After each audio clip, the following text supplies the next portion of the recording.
Selanjutnya kami ingin mengetahui bagaimana pendapat Bapak nih tentang toleransi atau umat beragama di wilayah kita, khususnya Banjarmasin. Apakah sudah cukup baik atau perlu ditingkatkan kembali, Pak? Ini pendapat ya, karena di Banjarmasin kan dari masyarakatnya kan agamis ya, bahkan di khususnya di Kalimantan Selatan kan ada nama daerah yang dijuluki dengan Serambi Mekah kedua, yaitu Martapura. Kan Serambi Mekah pertama kan di Aceh, ya. Karena kan di sana semuanya menggunakan syariah, ya, baik perdagangan bahkan penginapan pun semuanya syariah, ya. Jadi menurut Bapak sih udah cukup baik ya dari toleransi beragamanya, ya, menghargai menghormati sesama beragama pun sudah sangat baik. Bahkan yang Bapak sebagai pendatang di sini merasakan kenyamanan, ya, dari segi apapun nyaman di sini. Dari tingkat kriminalitasnya juga di sini rendah dibandingkan dengan provinsi-provinsi lain. Aturan daerah tentang Ramadan, ya, karena di sini itu kan membatasi warung-warung buka, warung khususnya warung makan, ya, buka di siang hari.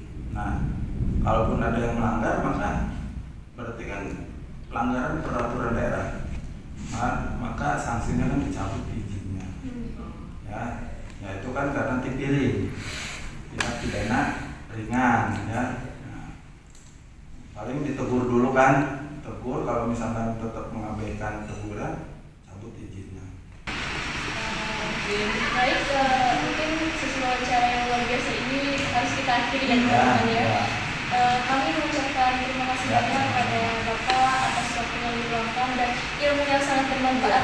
Kita mendapatkan ilmu yang luar biasa dari Bapak Dadang hari ini. Kami mengucapkan terima kasih sekali lagi dan wassalamualaikum warahmatullahi wabarakatuh.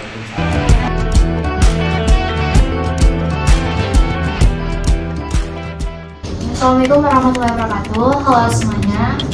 Di sini saya dan rekan teman saya sedang bersama dengan narasumber kita yang sangat luar biasa. Mohon izin Pak, boleh Bapak bisa kenalkan diri dulu. Nama kita Dr. Randus Nur Evansa, tim AG, dosen Fakultas Syariah UIN Antasari, Banjarmasin. Oke, itu kita hari ini bersama Bapak Ipanca, ya Pak? Ya. Bersama Bapak Ipanca. Kita sedikit berbincang nih Pak, mungkin dari pendapat Bapak mengenai toleransi antar beragama. Jadi di sini sedikit ingin bertanya Pak, menurut Bapak kira-kira di Kalimantan Selatan ini toleransi antar beragamanya apakah sudah dikatakan baik atau justru kita tingkatkan lagi Pak? Ya. Tentang toleransi ya antar umat beragama, apakah hari ini lebih baik?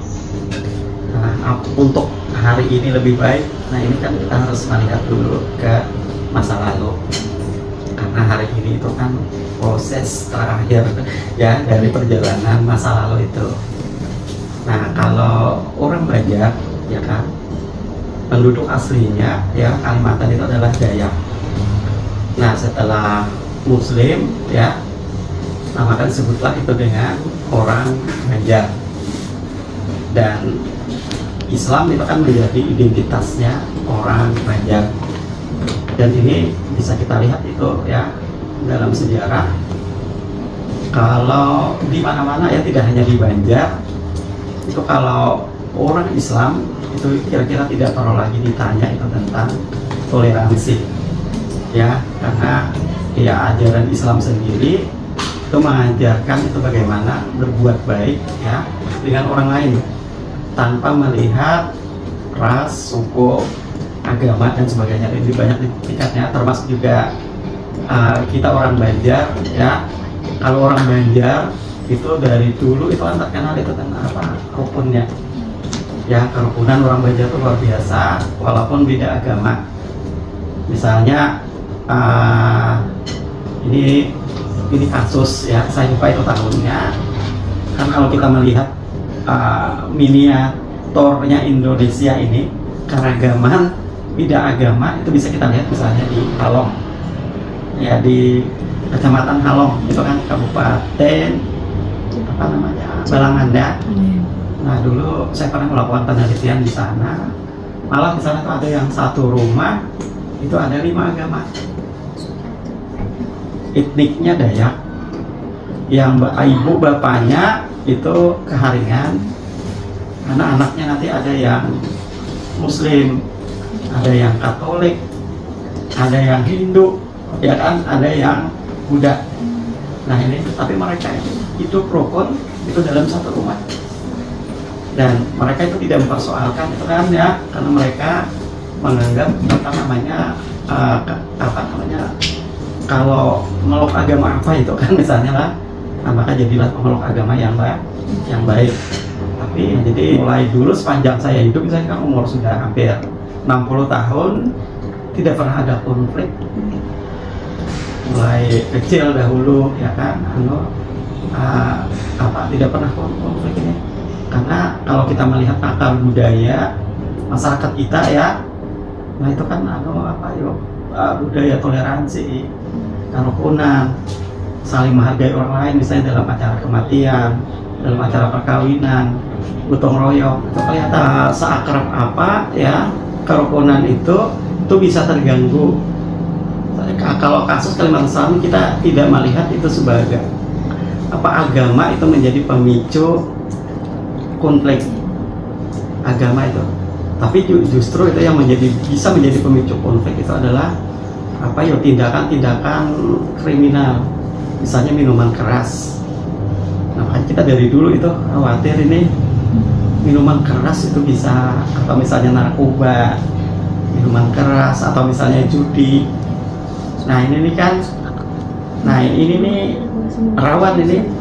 Nah rawan itu nanti ditarik itu menjadi ke agama ini. Misalnya banyak ini sudah terjadi walaupun tidak terjadi di daerah kita ya, tapi kasus Poso misalnya, kita kan terganggu kerukunan kita. Coba lihat itu kerusuhan Muslim itu dengan Kristen ya di Poso, itu kan berawal dari minuman keras. Ini lalu nanti ditarik itu ke persoalan agama. Jadi agama ini hanya ditarik-tarik, tapi sudah pemicu sesungguhnya kan bukan agama itu. Nah tapi tindakan-tindakan seperti minuman keras tadi, kriminal itu. Jadi kira-kira ya, antisipasi konflik, sebenarnya konflik kerukunan antar umat beragama di daerah itu ya, di Kalimantan Selatan ini, yang memicu tindak kriminal itu yang harus misalnya tentang miras itu harus diberantas, narkoba, judi ya kan. Nah walaupun misalnya di kalangan suku Dayak itu kan ada tradisi judi misalnya ya. Nah ini ada tradisi judi. Nah tapi judi itu kan bisa hanya sekedar adat itu kan. Nah ini sekedar adat, tidak legalisasinya ya di seputar adat. Dan kalau mantap lagi itu kalau diatur misalnya judi itu hanya diikuti oleh mereka saja, itu kan tidak melibatkan orang-orang Islam. Karena apapun judi itu biasanya itu bisa menjadi pemicu terjadinya konflik ini. Apalagi pertanyaan? Ada tambahan? Baik, berarti dapat kita simpulkan ya Bapak ya bahwa Kalimantan Selatan ini masih sangat tinggi tingkat toleransinya. Tinggi ya, tinggi sekali ya. Sudah kita anggap bagus. Nah, tapi ya potensi-potensi yang rawan itu kan ya itu bisa kita ada melihat misalnya, karena dimanapun sebenarnya lah konflik itu potensinya ada, tidak hanya beda agama, tapi dalam satu agama pun ya kan, misalnya sama Islam ya kan bisa terjadi juga konflik, malah konfliknya bisa lebih parah lagi ya daripada beda agama. Misalnya kita di Kalsel ini ya kan banyak aliran-aliran pemahaman keagamaan itu yang kadang menyalahkan orang lain ya. Bisa kita simpulkan ya begitu indahnya Kalimantan Selatan ini. Baik, kita akhiri bincang-bincang kami bersama Bapak Ifansyah. Begitu banyak ilmu yang kami dapatkan juga mengenai toleransi, perda syariah, dan segala macam narkoba dan miras juga ya, sangat bermanfaat bagi kita semua. Mungkin bisa gitu dulu dari Bapak. Terima kasih sudah Kami mengucapkan terima kasih sebanyak-banyaknya Bapak karena atas ilmu yang Bapak dapatkan, bertambah pula wawasan kita semua. Ya, kita juga terima kasih ya, alhamdulillah mahasiswa ini datang sini silaturahmi dan kita berbagi ilmu. Saya tidak juga ahlinya ya Mas, terus dia belajar ya, karena kita sebagai muslimin ya itu tidak ada mengenal kata berhenti dalam menuntut ilmu, kecuali roh itu sudah terpisah dari jasad. Kewajiban untuk ilmu dari buayan sampai liang lahat. Itu ya, mahasiswa hanya belakangan saja kan ya, lebih muda, tapi untuk ilmu sama-sama, yang tua juga terus saja kita menuntut ilmu. Kira itu aja Mas. Mohon maaf ya kalau kurang jawabannya. Kami mengucapkan terima kasih dan Assalamualaikum warahmatullahi wabarakatuh. Waalaikumsalam warahmatullahi wabarakatuh. Terima kasih kepada Bapak Adi Amin SHMH dan Bapak meluangkan waktunya untuk menjadi narasumber kami dalam tugas untuk kuliah agama terkait kerukunan antarumat beragama yang bernuansa syariah di Banjarmasin. Terima kasih Bapak. Selanjutnya kami ingin mendengar Pak tanggapan Bapak atau pendapat Bapak terkait toleransi antarumat beragama di Kalimantan Selatan ini, khususnya Banjarmasin di wilayah kita Pak. Apakah sudah cukup baik atau perlu kita tingkatkan lagi nih Pak?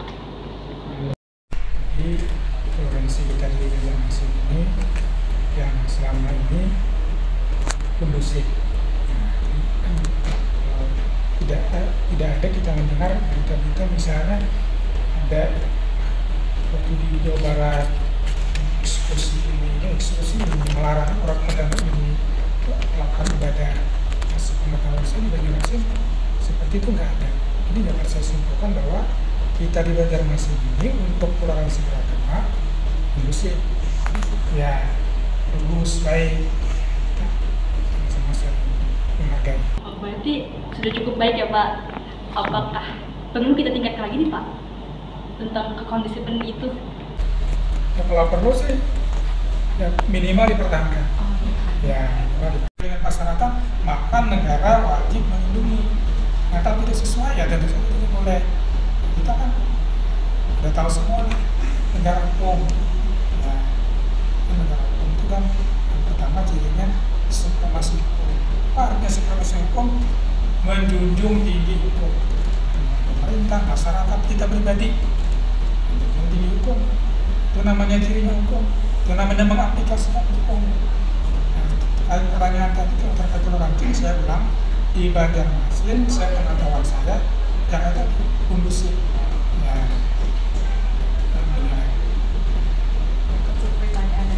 Tadi kan udah menyinggung tentang toleransi nih Pak. Di Banjarmasin ini kan punya peraturan daerah yang bernuansa syariah ya. Nah jadi apakah perda itu tuh sudah cukup baik dan tidak bertentangan Pak? dengan Pada peraturan daerah yang nomor 6 tahun 2004 tentang larangan minuman keras Pak.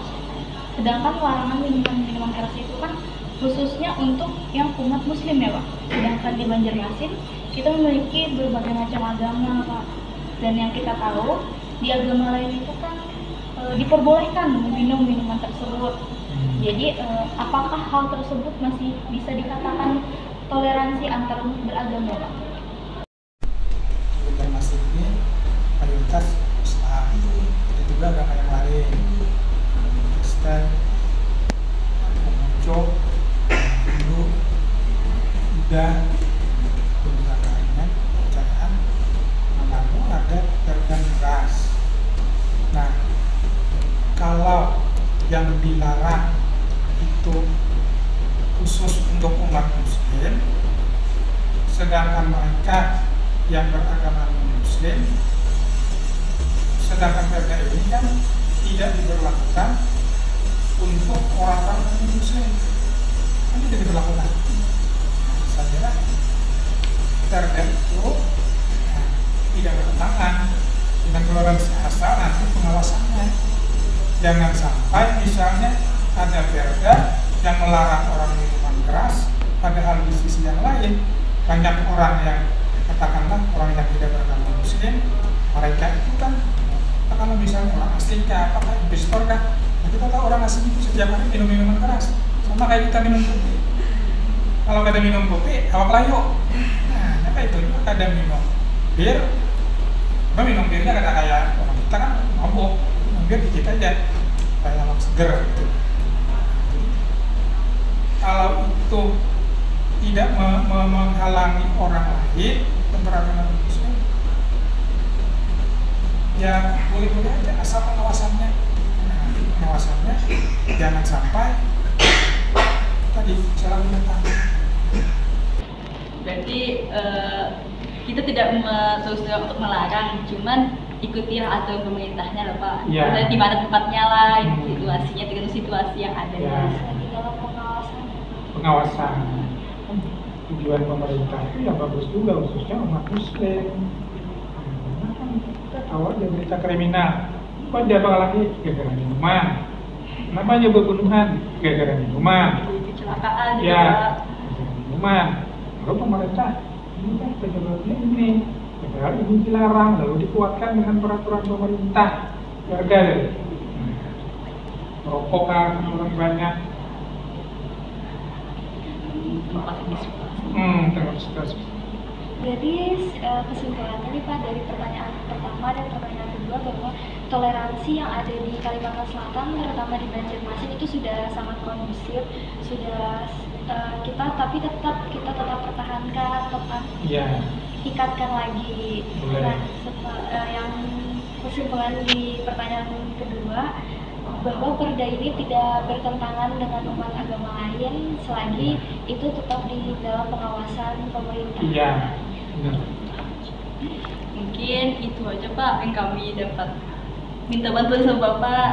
Kami mohon maaf masalah kata dan mengganggu waktu pian nih. Semoga Bapak berkenan terus. Kami ucapkan makasih banyak Pak. Assalamualaikum warahmatullahi wabarakatuh.